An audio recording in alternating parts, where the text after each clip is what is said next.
ನಮಸ್ಕಾರ. ಬದುಕಿನಲ್ಲಿ ಕೆಲವೊಂದು ಸಲ ದಾರಿಯೇ ಕಾಣದಷ್ಟು ಕಷ್ಟ ಬರುತ್ತಲ್ವಾ? ಅಂತಹ ಸವಾಲಿನ ಕ್ಷಣಗಳಲ್ಲಿ ದಾರಿ ಹುಡುಕೋದು ಹೇಗೆ ಅನ್ನೋದರ ಬಗ್ಗೆ ಒಂದು ಆಳವಾದ ಸಂಭಾಷಣೆಯ ಸಾರಾಂಶವನ್ನು ಇವತ್ತು ನೋಡೋಣ. ಬನ್ನಿ ಶುರು ಮಾಡೋಣ. ನುಡಿ ಈ ಮಾತು ಇದೇ ನಮ್ಮ ಇವತ್ತಿನ ಚರ್ಚೆಯ ಆರಂಭ. ಸಹಾಯಕ್ಕಾಗಿ ಎದೆ ಆಳದಿಂದ ಬರುವ ಒಂದು ಕೂಗು ಇದೆ. ದಾರಿ ತಪ್ಪಿದಾಗ ನಮ್ಮ ಮಾತು ಯಾರಿಗೂ ಕೇಳಿಸ್ತೀವೇನೋ ಅನ್ನೋ ಆ ಒಂಟಿತನದ ಭಾವನೆಯನ್ನು ಇದು ಪರಿಚಯಿಸುತ್ತೆ. ಹೌದು, ಇದೊಂದು ಗೊಂದಲದಲ್ಲಿ ಹುಟ್ಟಿದ ಕೂಗು.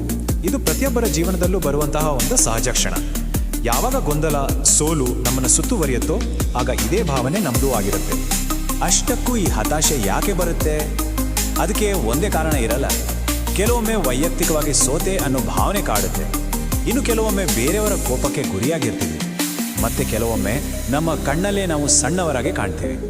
ಅದರ ಜೊತೆಗೆ ಕನಸುಗಳು, ನಿರೀಕ್ಷೆಗಳ ಭಾರ ಇದೆಲ್ಲ ಸೇರಿ ನಮ್ಮನ್ನು ಒಂದು ಸಂಪೂರ್ಣ ಗೊಂದಲದ ಸ್ಥಿತಿಗೆ ತಳ್ಳಿಬಿಡುತ್ತೆ.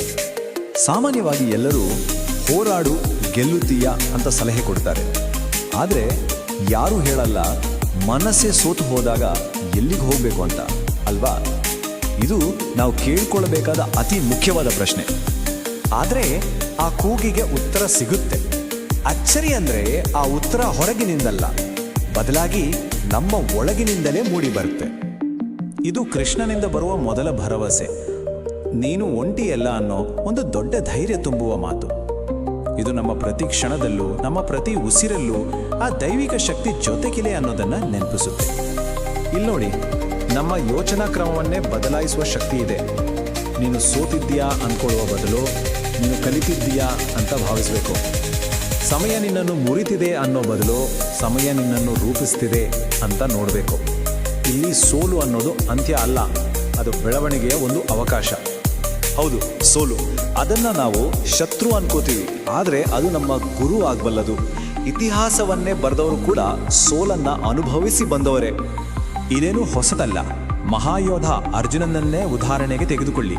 ಅವನು ಒಮ್ಮೆ ಕುಸಿದು ಬಿದ್ದಿದ್ದ. ಯುದ್ಧ ಭೂಮಿಯಲ್ಲಿ ಅವನ ಕೈಯಿಂದ ಧನುಸ್ಸು ಜಾರಿ ಮನಸ್ಸು ಕಂಗೆಟ್ಟಿತ್ತು. ಆ ಕ್ಷಣದಲ್ಲಿ ಅವನಿಗೂ ಒಂದು ಮಾರ್ಗದರ್ಶನದ ಅವಶ್ಯಕತೆ ಇತ್ತು.